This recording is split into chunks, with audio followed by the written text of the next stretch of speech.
Hello everyone and welcome to today's session on Introduction to Vectors in Python. In this video we will be covering all topics related to vectors in Python. So without further wait, let's start the session. But before we begin the session, make sure to subscribe to our channel and press the bell icon so that you'll never miss any update from us. Hello everyone and welcome to Intellipaat. In today's video, I'll be talking about the topic vectors using Python programming language. Now let us take a look at the agenda for today's video. Firstly, I'll be explaining what vector quantities are. Next, I'll move on to why data is represented as a vector. Then I'll be talking about the differences between Python arrays and Java arrays. Later, I'll be talking about how to implement Python arrays using the NumPy package. And finally, there will be a hands-on on the topic vector algebra operations. Now let us see what vector quantities are. Vector quantities have both magnitude and direction. For example, 11 meters to the east and 15 meter per second at 30 degrees to the horizontal are both vector quantities. Some of the examples of vector quantities include displacement, velocity, acceleration, force, weight, momentum, etc. So this is how a vector is represented. A vector is represented using an arrow mark which has a tail and a head. So the length of the arrow mark will represent its magnitude and the head will represent the direction. So this diagram says how vectors are used in machine learning, that is Python in general. So we use the vector data structure in a machine learning algorithm called SVM. SVM stands for support vector machine. Vectors are a foundational element of linear algebra. Vectors are used throughout the field of machine learning in the description of algorithms and processes, such as the target variable when training an algorithm. So one such algorithm is SVM that I've already talked about. This basically plots the vectors on a graph and then finds out the relationships between them. Now let us move on to the next topic, that is why is data represented as a vector. Any quantity which can be represented as a number, that is positive or negative, is called a scalar. This value is also known as magnitude. On the other hand, there are quantities that require at least two measurements to describe them. Along with the magnitude, they have one more metric or one more dimension, that is called the direction. And the example for this is velocity or force. And these quantities are known as vectors. So essentially, the quantities that require at least two measurements to describe them can be put into vectors. Vectors are often represented using a lowercase character such as small v, and an example for vector representation is given below. V is equal to v1, v2, v3, where v1, v2, v3 are scalar values and these are often real values. Now let us take an example and see why data can be put into vectors. And basically I'll be giving out a use case in which data is represented as a vector. So let's say you are collecting some data about a group of students in a class and you are measuring their height and weight, and you have the records for 5 students and it is represented in the table shown in the slide. So the height is measured in feet and weight in kgs, and you have 5 records. Each individual measurement here is a scalar quantity, so height or weight viewed standalone are scalars. However, when you look at the observation of each student as a whole, that is height and weight together for every student, you can think of it as a vector. Now, in this representation, each student is a vector. It is described by two characteristics, that is height and weight. Now, there is no real direction here in this vector as per the standard definition of a vector quantity. But when we represent quantities in more than one dimension, in this case it is two, that is height and weight, there is a sense of orientation with respect to each other as represented by this graph. The vector is represented in a Cartesian coordinate system, and so it can be called as a vector because it has more than one dimension. Since most useful data sets always have more than one attribute, they can all be represented as vectors. So essentially any useful data set nowadays will contain more than one dimension, and these can be represented as vectors in the Python programming language. Every observation in a given data set can be thought of as a vector. All possible observations of a data set constitute a vector space. A vector space is just a fancy way of saying that there is a space out there and every vector has a location within that space. So within this space, every vector will be contained. Now let us come back to the original point, that is why data is represented as a vector.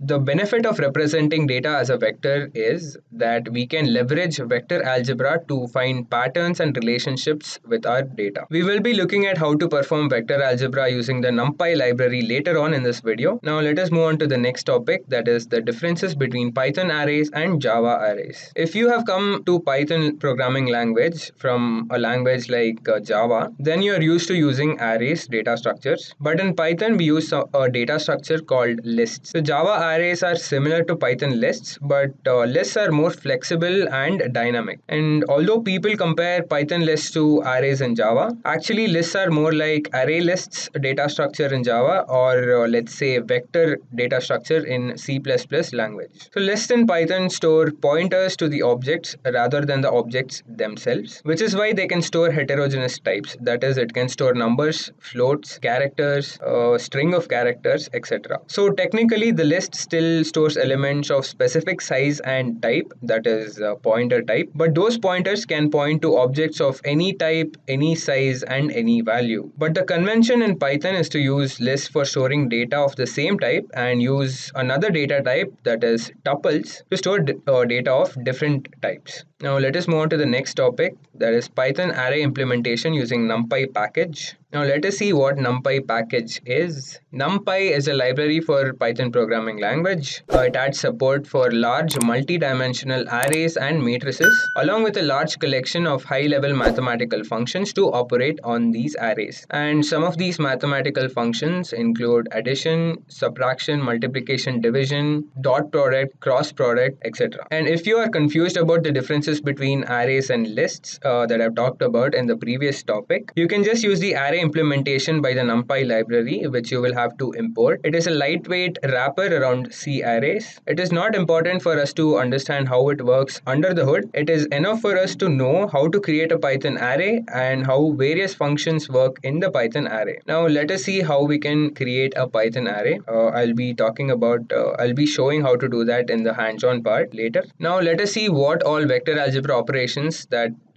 we can do using a hands-on session. So these are the following operations I'll be showing. I will be coding and showing in the hands-on section. Firstly, I'll be talking about vector addition, subtraction, multiplication, division. I'll also be showing how to use dot product on two vectors, cross product on two vectors, and finally multiplication of a Python vector with a scalar quantity. Now let me switch to the hands-on part. Alright guys, now let us see the hands-on part of this video. Now before I move on, I want to say some things. So I am using the VS Code editor, that is Visual Studio Code, and I have downloaded the NumPy package beforehand. So if you guys are using VS Code or any other IDE or code editor for that matter, make sure that you along with me. So the very first thing I'll be talking about is how to initialize a vector in Python. The first line of code is I am importing the NumPy package as np. Np is my object, and I'm creating a variable called list, and this list contains 5 dimensions or 5 values, let's say, and I am converting this list into an array. So small v will be my vector, and to convert this list into an array, I'll be using a function called array of, that is np.array of list. So after doing this, I'm printing out the list. Now let's see if the list here is converted to a NumPy array, that is a vector. Now if I run this file, I should be getting 1 2 3 4 5, which I am, and it is converted to a vector, that is a Python array. Cool. Now that we know how to initialize an array, let us do some algebraic functions on it. Let us see how to do addition in NumPy. So here I have imported NumPy. This I will be doing it in every function. So I'll be skip. This is common. This line is common to every function out there. So here I have created a list which contains the elements 1 2 3 4 5, and I have declared another list which has 5 4 3 2 1, and I will be converting these lists into vectors, that is Python arrays, by using these two lines of code. That is, I'll be using the array function, and I'll be printing out the first vector and then the second vector. And here I have written a code to add these two vectors by using the plus operator. It is a simple way to do in NumPy package. That is, if you use plus operator on the two vectors, the corresponding elements will be added together. And there is one more thing to note, guys. You can add two vectors of the same length or same metrics by using the plus operator. If you try to add two vectors of different lengths, it will give an error. So you cannot add two vectors of different lengths. The vectors must be of the same dimensions. Now let us see the output for this code.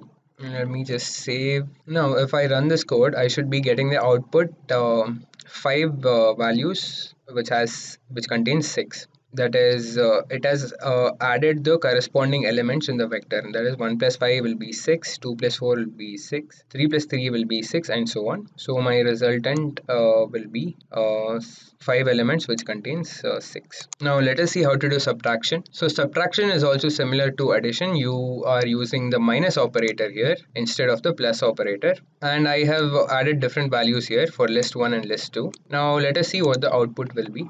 So yeah, and v1 minus v2 will result in a vector of 5 quantities or dimensions. And let me tell you how the subtraction takes place. It is like very intuitive. If you give v1 minus v2, it will take the first element of v1 and the first element of v2 and subtract it like 10 minus 5, which will give the result 5.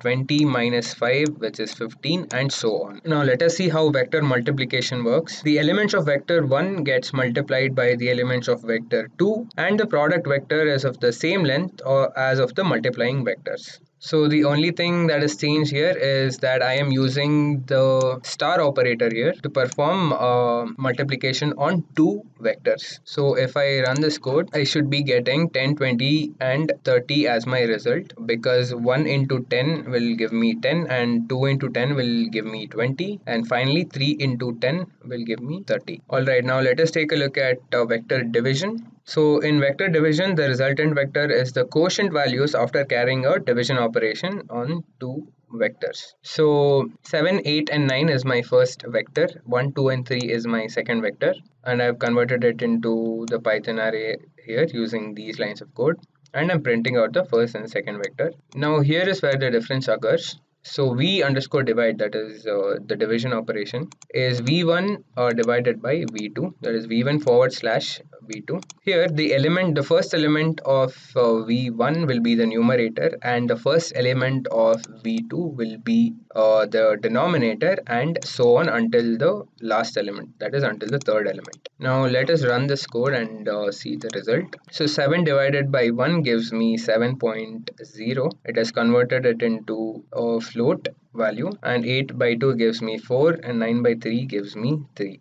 Alright guys, now let us move on to vector dot product. So in vector dot product, we perform the summation of the product of the two vectors in an element wise fashion. So what it basically says is you multiply each element. Let's say for example in the vector 1 we have 10, 20, 30, 40 and 50, and in the second vector the values are 5, 4, 3, 2, 1. So what dot product basically means is that it will multiply the first element with the first element of the respective vectors, and then they basically sum up the whole thing. That is 10 into 5 plus 20 into 4 plus 30 into 3, and so on until the last element. And here in NumPy you will be provided with a function called dot of, which you can use it like this. That is v1 dot, and you can use the dot of function, and the dot of function takes a single argument, that is it takes in a vector.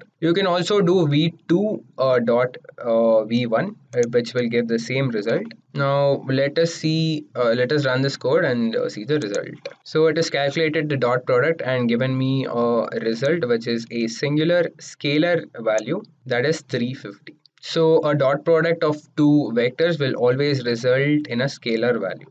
Alright guys, let us move on to vector cross product. So the cross product of two vectors will result in a vector that is perpendicular to both vectors. So a cross product of two vectors will be useful in mathematical calculations and basically used in machine learning algorithms. So that is the use case of the cross product here.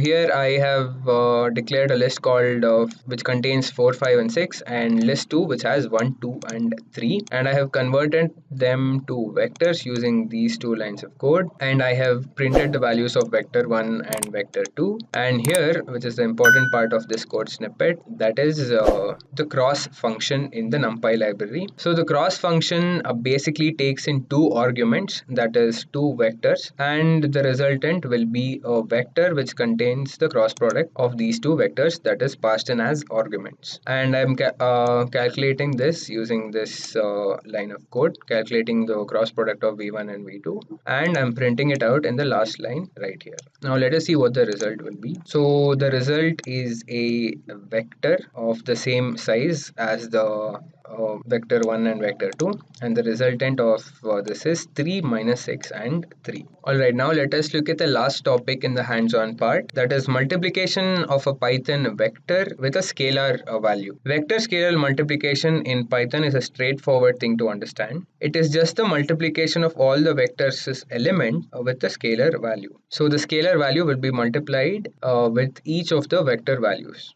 Now let us see how to do that. So I have created a list here containing 5 elements, 10, 20, 30, 40 and 50, and I have converted it into a vector using this line of code, that is the array of function, and I'm printing out the vector. Now I am declaring a variable called x, and I will pass 2, which is a scalar quantity, to x. So now x holds a scalar quantity which is 2. In order to perform a vector scalar multiplication, you just have to use the star symbol, wherein the first argument will be the vector and second argument will be the scalar quantity. And finally, I'm printing out the value in this line of code right here. Now let us see what the output will be. So now if the vector 10, 20, 30, 40 and 50 is multiplied by 2, it has to double. Every value has to double in size. So 10 becomes 20, 20 becomes 40, 30 becomes 60, 40 becomes 80, and finally 50 becomes 100, which is nothing but 50 into 2 is equal to 100. So this is vector scalar multiplication. Alright guys, so now that we are done with the hands-on part, let me conclude this video. Python vector is simply a one-dimensional array, that is a 1D array in C or let's say Python language, and we can perform all the operations using lists or importing an array module. So here they are saying we can use lists, that is the default data structure in Python, or you can also use an alternative way, that is you can import an array module, but that will be very complex and difficult for us. So hence I have used the Python package and made all the vector operations easier and faster. NumPy package is basically free to use and it is an open source package, so you need not worry about using lists or importing array module in Python. You can just go ahead with the already existing NumPy package, and which basically contains all the functions, vector operations already coded for you. So it makes it easier and faster. Thank you for watching till the end, guys. Have a nice day. If you want to make a career in data science, then Intellipaat has IIT Madras Advanced Data Science and AI Certification Program. This course is of very high quality and cost effective, as it is taught by IIT professors and industry experts.